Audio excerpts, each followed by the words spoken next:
¿Alguna vez has cerrado los ojos exhausto y has despertado en un lugar más real que tu propia vida? ¿Una realidad tan vívida que tu mundo, al despertar, parecía un sueño? Eso fue lo que me ocurrió. Un frío amanecer de Semana Santa en Sevilla, y lo que vi en aquella antigua plaza, bajo un cielo púrpura que no era ni de día ni de noche, cambió no solo mi percepción de la realidad, sino también el curso de mi fe.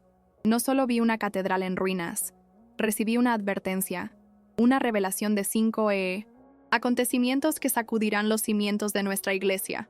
Y siento, con una urgencia que me quema el alma, que necesito compartir este mensaje con ustedes, porque el tiempo se acaba y lo que nos espera exige preparación, discernimiento y, sobre todo, una valentía que solo se puede encontrar juntos. Me llamo Sofía, tengo 22 años, y la arquitectura es mi pasión. Paso mis días calculando estructuras, la belleza de las proporciones áureas y la historia que encierran las piedras de Sevilla. Siempre me he considerado una persona de fe, de las que rezan el rosario y nunca se pierden la misa dominical, pero mi mente es lógica, entrenada para encontrar causa y efecto, para desconfiar de lo que no se puede medir ni explicar. Nunca he buscado visiones ni experiencias místicas. Al contrario, siempre las he visto con un sano escepticismo. Por eso necesito que entiendas. Lo que voy a relatar aquí me desafió primero. Rompió mis barreras racionales y me puso de rodillas, no ante un fenómeno inexplicable, sino ante una verdad irrefutable que resonó en lo más profundo de mi ser. Esa noche fue como tantas otras de fin de semestre. La ciudad se preparaba para las solemnes procesiones de Semana Santa, pero yo estaba encerrado en mi habitación, rodeado de planos de un proyecto complejo. La luz de mi escritorio proyectaba largas sombras en las paredes. El olor a café fuerte se mezclaba con el de papel y grafito. Recuerdo el cansancio que me pesaba en los hombros, un cansancio que me hizo apoyar la cabeza en los brazos, solo por un instante. No hubo transición, ninguna sensación de sueño. En un abrir y cerrar de ojos, el peso de mi cuerpo se desvaneció, y el frío penetrante de las baldosas de piedra me pinchó la piel de los pies descalzos, devolviéndome a una realidad completamente nueva y aterradoramente lúcida, un estado de alerta que nunca antes había experimentado. Los siguientes acontecimientos se desarrollaron con una claridad que desafía la lógica de los sueños. Me encontraba en el centro de una vasta y antigua plaza, bajo un cielo de un púrpura intenso y constante, como un crepúsculo eterno. Soplaba un viento fuerte, pero era un viento extraño, uno que no me movió ni un pelo ni levantó polvo del suelo, sino que traía consigo un coro de susurros, palabras en un idioma desconocido que parecían contar historias de lamento y advertencia. El aire estaba impregnado del aroma a incienso antiguo y tierra seca, una fragancia de siglos, y justo delante de mí, imponente y melancólica, se alzaba la fachada de una catedral gótica, su belleza punzante, pero marcada por una decadencia que me partía el corazón. La catedral era a la vez magnífica y desolada. Sus puntiagudas torres parecían raspar el cielo púrpura, pero finas grietas, como vetas oscuras, recorrían la fachada de piedra. Las vidrieras, que deberían haber filtrado la luz en un espectáculo de colores, estaban opacas y oscurecidas, como ojos ciegos y tristes. Una fuerza invisible, una corriente irresistible, me atrajo hacia la entrada. Cada paso hacia aquellas enormes puertas de madera intensificaba una sensación de pavor y asombro. Era como si la propia estructura estuviera viva y sufriera, emanando una profunda tristeza, un lamento silencioso que reflejaba la desolación que sentía en mi alma. Sabía que tenía que entrar, no por elección propia, sino por una llamada imposible de ignorar. Esta imagen, de una casa de Dios hermosa pero herida, no era solo una visión onírica, era un símbolo poderoso. Las grietas representaban las divisiones que ya crecían entre nosotros, las brechas abiertas por el orgullo, la falta de perdón y la distorsión de la verdad. Los vitrales oscurecidos hablaban de una luz que ya no penetraba, de corazones que se habían cerrado a la sencillez del Evangelio, prefiriendo las complejidades de una visión intelectualizada, pero carente de calidez. Históricamente, la Iglesia siempre ha enfrentado crisis, pero lo que estaba a punto de presenciar no era solo otro desafío histórico. Era una advertencia de una crisis espiritual interna, una enfermedad que nace en el corazón de la institución y amenaza con consumir su vitalidad desde dentro. Al cruzar el umbral, el interior se reveló aún más impactante. La nave era inmensa, tan grandiosa que me hizo sentir como un grano de arena. Pero no había velas, antorchas ni luz solar. Una luz tenue y fría emanaba de los propios muros de piedra, iluminando el polvo que danzaba en el aire. Justo en el centro, donde debería haber estado el altar, había una figura. Estaba envuelta en un manto blanco que brillaba con luz propia, cálida y suave, pero su rostro era una mancha luminosa, imposible de enfocar. Y entonces, la voz. No resonó en mis oídos, sino que floreció en mi mente. Cada palabra, clara, resonaba con el peso de una verdad absoluta e innegociable. Fue entonces cuando recibí la primera parte de la revelación, la advertencia sobre la falsa luz. La advertencia sobre la falsa luz describía el inminente surgimiento de doctrinas seductoras y líderes carismáticos que transformarían el Evangelio en un producto de autoayuda. La cruz, con su significado de sacrificio, renuncia y entrega, quedaría vacía, reemplazada por un mensaje de prosperidad material, éxito personal y un Dios que existe solo para satisfacer nuestros deseos. La figura luminosa me mostró cómo esta falsa luz atraería a multitudes, ofreciendo un camino fácil, carente de las exigencias del verdadero discipulado. Sería una fe cómoda que no confronta el pecado, no llama a la conversión y no prepara las almas para la eternidad, sino que las encadena a las vanidades del mundo, una trampa sutil y devastadora para quienes buscan la comodidad en lugar de la verdad. Entonces, la voz en mi mente me habló de el silencio de los pastores. Sentí una profunda tristeza, como si la soledad de millones de almas me hubiera invadido. La visión era la de un rebaño disperso en la oscuridad, mientras sus pastores, quienes debían guiarlos y protegerlos, permanecían en silencio en sus torres, por miedo a ofender la sensibilidad del mundo, a perder relevancia social o a ser tildados de retrógrados. Callaban ante la verdad, y este silencio cómplice se convertiría en uno de los mayores pecados, permitiendo que los lobos se acercaran y las ovejas se perdieran, pasaran hambre y se desorientaran. Poco después llegó la traición. Del intelecto, una arrogancia académica que transformaría la teología, la búsqueda amorosa de la comprensión de Dios, en un arma fría para dividir, crear facciones y justificar la desobediencia. Entonces, una revelación me mostró el hambre de lo sagrado. La imagen que me vino a la mente fue la de miles de jóvenes vagando por un desierto gris, con la mirada hundida y una sed desesperada en el alma. Buscarían lo trascendente, lo sagrado, el sentido de la vida, pero solo encontrarían estructuras rígidas, rituales vacíos y una fe presentada como un conjunto de reglas morales, no como un encuentro vivo con Cristo. Este hambre los haría vulnerables a cualquier espejismo, a cualquier falsa espiritualidad que les ofreciera una gota de experiencia mística, aunque estuviera envenenada. Se alejarían, no por rebeldía, sino por hambre espiritual, porque la mesa del banquete estaría puesta, pero los platos estarían vacíos, y nadie los invitaría a comer del pan de vida con la pasión y la verdad que sus almas anhelan. El momento de mayor tensión llegó con la revelación final, la sacudida del templo. Sentí un temblor que recorrió el suelo de la catedral, y el crujido de las piedras resonó a mi alrededor. La voz hablaba de una purificación, una crisis de magnitud abrumadora, que podría ser interna o externa, pero que sacudiría la institución hasta sus cimientos. Sería un momento de caos y dolor, donde muchos tropezarían y la fe de muchos otros se pondría a prueba hasta el límite. Parecía el fin. Sin embargo, en medio del temor, surgió una chispa de esperanza. La voz me explicó que esta sacudida era necesaria, como un labrador que sacude la criba con fuerza para separar el buen trigo de la paja. Sería un acto de misericordia divina para purificar a su iglesia, para derribar los ídolos internos y devolverla a su esencia.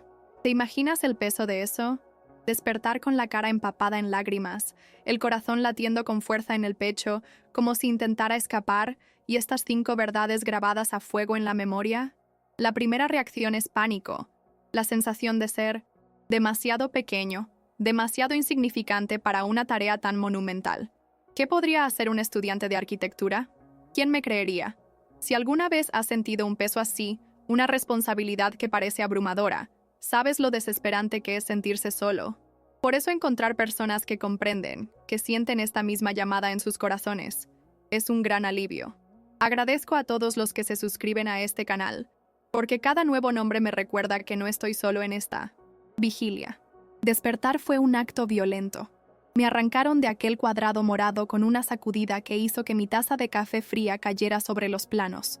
El olor a incienso fue reemplazado abruptamente por el amargo aroma del café derramado sobre el papel. La textura áspera del plano arquitectónico se me quedó grabada en la mejilla, y el silencio de mi habitación era ensordecedor tras los susurros indescifrables de aquel viento sobrenatural. Por un instante, el mundo real me pareció falso, desvanecido y frágil comparado con la aterradora solidez de lo que acababa de experimentar. Las lágrimas seguían fluyendo sin que me diera cuenta, una reacción física a un impacto que mi alma aún intentaba procesar. Mi cuerpo había vuelto, pero una parte de mí seguía de pie, descalza, en aquella catedral moribunda. En los minutos siguientes, mi mente lógica entró en conflicto con mi experiencia. Era el estrés, me dije.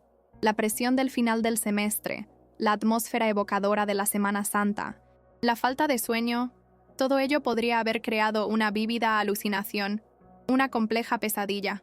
Intenté aferrarme a estas explicaciones como un náufrago a un trozo de madera. Sin embargo, la claridad del mensaje, la perfecta estructura de las 5 advertencias, la resonancia emocional que aún vibraba en mi pecho, nada de ello se parecía a la naturaleza caótica de un sueño cualquiera. Era un recuerdo, no una fantasía. Intentar reducirlo a una simple reacción neurológica me parecía deshonesto, una traición a la verdad que había quedado grabada tan indeleblemente en mí. Comencé a analizar los símbolos, como analizaría la estructura de un edificio. El cielo púrpura, por ejemplo, no era un color aleatorio. En el simbolismo litúrgico, el púrpura es el color de la penitencia y la preparación, usado en Adviento y Cuaresma. Es una llamada a la conversión antes de un gran acontecimiento, pero también es históricamente el color de la realeza y el poder. Ese cielo, por lo tanto, era un mensaje en sí mismo. Se acercaba un tiempo de profunda prueba y penitencia, pero bajo la mirada soberana de un rey que, incluso en medio de la aparente desolación, nunca pierde el control de su historia. El color que se cernía sobre la catedral en ruinas era, paradójicamente, una señal de que la crisis contenía en sí la promesa de una restauración guiada por Dios. Los días siguientes fueron una tortura silenciosa.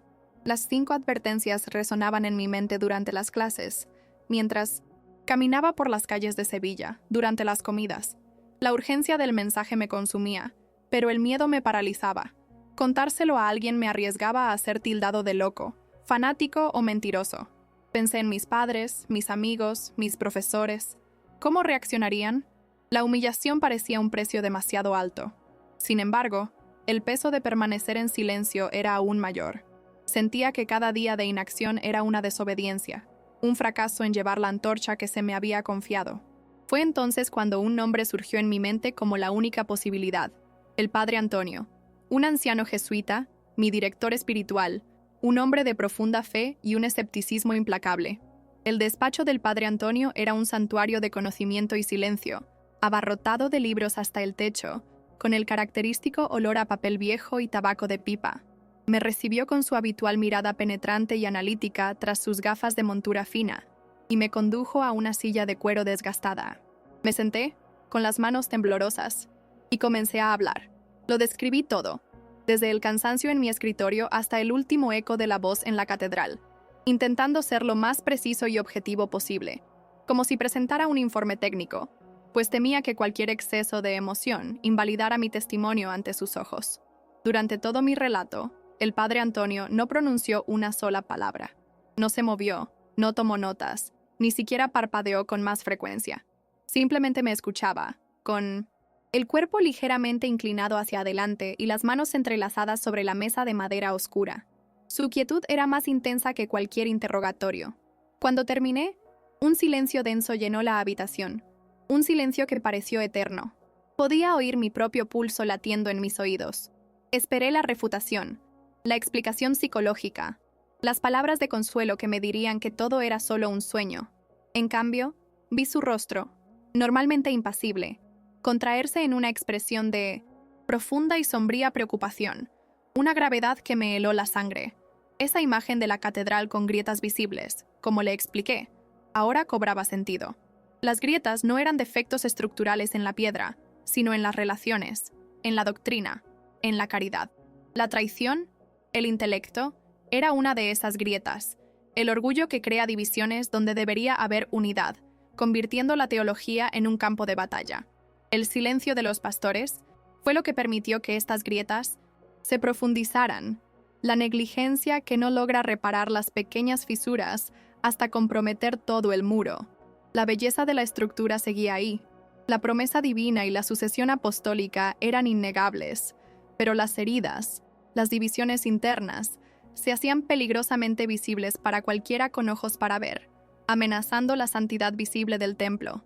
Finalmente, suspiró, un sonido cansado y pesado, y miró un antiguo crucifijo colgado en la pared.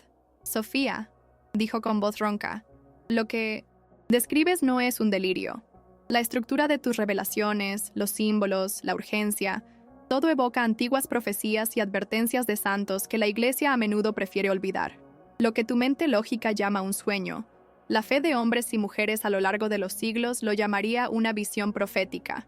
Confesó que él mismo había estado observando, con creciente angustia, las señales de los tiempos que coincidían perfectamente con las 4 primeras advertencias que había recibido. No, solo me creyó. Confirmó la aterradora validez de mi experiencia. En ese momento, algo cambió dentro de mí. La validación de un hombre tan escéptico y sabio como el padre Antonio no me trajo alivio, sino una abrumadora sensación de propósito. El miedo a la humillación se disolvió, reemplazado por la inquebrantable certeza de mi misión. Ya no era un estudiante en una pesadilla. Era un testigo, un mensajero. La duda dio paso a una responsabilidad clara y urgente. Y fue allí, en esa oficina, silenciosa, donde supe que no podía guardarme esto para mí ni para un pequeño círculo. Por eso necesitaba alzar la voz, crear este espacio. Cada inscripción, cada persona que se une a nosotros, es prueba de que esta semilla está cayendo en buena tierra y de que otro centinela se alza para vigilar. La revelación no se limitó a diagnosticar las crisis. También me ofreció con igual claridad una guía práctica, un camino de preparación. La primera y más fundamental acción es un llamado urgente a fortalecer la oración, tanto personal como comunitaria. No se trata de una oración superficial ni de peticiones apresuradas, sino de un retorno al silencio de la escucha, a la adoración sincera y a la intimidad con Dios en el sagrario. La segunda directriz es retomar el estudio profundo de las Sagradas Escrituras. La voz en mi alma era inflexible. En tiempos de confusión doctrinal, la palabra de Dios es la única brújula fiable. Necesitamos leerla, estudiarla, amarla y, sobre todo, vivirla para que nuestra mente y nuestro corazón estén tan impregnados de la verdad que podamos reconocer al instante el aroma del engaño, por muy sutil que se presente. Desde este fundamento de oración y la palabra, el mensaje enfatizó la necesidad de reconstruir el tejido comunitario. Se me mostró que la soledad es uno de los mayores peligros, ya que un creyente aislado es presa fácil del desánimo y las falsas doctrinas.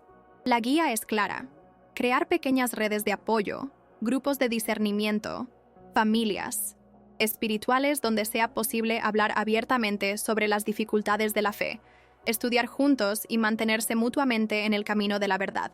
Y sobre todo, como el antídoto más poderoso contra el veneno de la inminente división, la práctica de la caridad radical. La unidad se forjará no en la uniformidad de pensamiento, sino en el amor concreto, el servicio humilde y el perdón incondicional, porque es el amor lo que nos identifica como verdaderos discípulos de Cristo. Comprenda cómo cada directriz es una respuesta directa a una de las amenazas, contra la seducción de la falsa luz y el orgullo de la traición. Del intelecto, la solución es la humildad para someterse a la verdad de las Escrituras, para combatir el silencio de los pastores y saciar el anhelo de autenticidad de los jóvenes, el hambre de lo sagrado. La respuesta es la creación de comunidades vibrantes donde la fe se viva con contagio y valentía. Y para resistir el temblor del sacudimiento del templo, el único fundamento seguro es la roca de la oración constante y el vínculo inquebrantable de la caridad. No estamos llamados a ser espectadores pasivos de esta crisis, sino a ser constructores activos del arca que nos mantendrá a salvo durante la tormenta que se avecina. Es crucial que no reciban este mensaje como una profecía de fatalidad, sino como una carta de amor urgente de un padre que advierte a sus hijos antes de la tormenta. El propósito de esta revelación no es sembrar el miedo, sino despertar los corazones adormecidos. La purificación venidera, por dolorosa que sea, tiene como meta final restaurar la belleza de la esposa de Cristo, para que pueda brillar con auténtica luz en un mundo que camina en tinieblas. Cada uno de nosotros tiene un papel que desempeñar en esta restauración. No estamos llamados a ser jueces de lo que está mal, sino a ser ejemplos vivos de lo que está bien, a ser el trigo fiel que se mantiene firme mientras el viento se lleva la paja. La crisis también es una oportunidad para la santidad heroica. Ahora, me dirijo directamente a ustedes, quienes me han escuchado hasta ahora. Observen con sinceridad su realidad, su parroquia, su comunidad. ¿Reconocen alguna de estas señales? ¿El mensaje de prosperidad que eclipsa el sacrificio? ¿El silencio de los líderes ante verdades incómodas? ¿La arrogancia intelectual que levanta muros? ¿El hambre espiritual de los jóvenes que no encuentran alimento? ¿Qué podemos hacer, como laicos comprometidos, para ser luz en medio de la oscuridad que se avecina? Y la pregunta más importante de todas, que deben responder en el silencio de su corazón: ¿están dispuestos a ser guardianes de la verdadera fe, cueste lo que cueste, en su pequeña porción del mundo? Cumplí con mi parte. Corrí lo más rápido que pude para entregarles este mensaje, este testimonio que me abrazó el alma. Ahora les paso esta antorcha, como en una carrera de relevos por la salvación de las almas. ¿Qué harán con ella? Por favor, les imploro, no dejen que esta llama se apague con ustedes. Conviértanse también en mensajeros. Compartan este mensaje, no como un video cualquiera, sino como una advertencia vital que debe llegar a cada rincón de la iglesia antes de que sea demasiado tarde. Suscríbete a este canal para que permanezcamos unidos, vigilantes y fuertes, y para que juntos, como un ejército en oración, mantengamos encendida esta llama de la verdad hasta la venida del Señor.